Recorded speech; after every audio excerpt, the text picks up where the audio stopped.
เคซา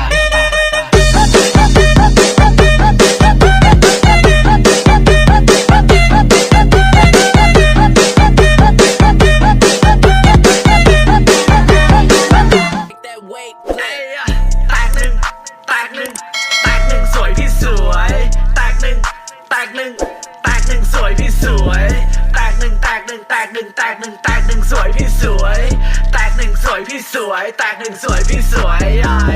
แตกหนึ่งสวยพี่สวยแตกหนึ่งสวยพี่สวยแตกหนึ่งสวยพี่สวยแตกหนึ่งสวยพี่สวย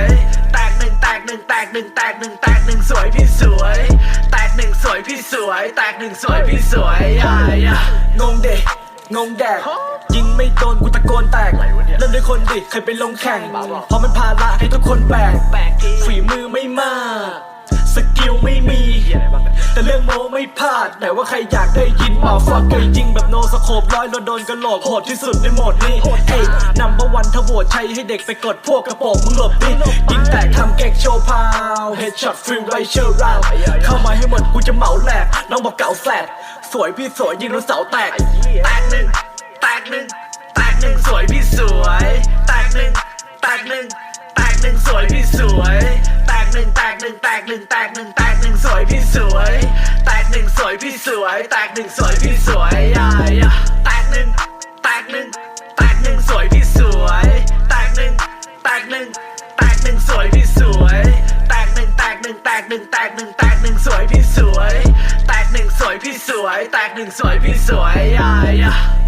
แหลกเซิร์ฟแม่งแหลกแตกมันเหรอกูดิแตกสัตว์ต้องปากตัวเอง100 ทีต้องปากตัวเอง200 ทีต้องปากตัวเอง300 ทีดัง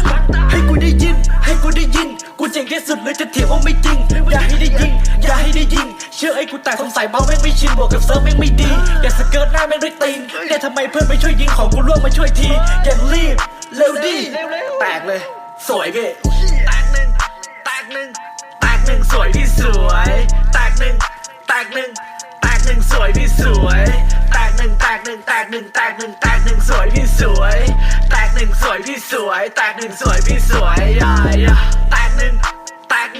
แตกหนึ่งสวยพี่สวยแตกหนึ่งสวยพี่สวยแตกหนึ่งสวยพี่สวยแตกหนึ่งสวยพี่สวยแตกหนึ่งสวยพี่สวย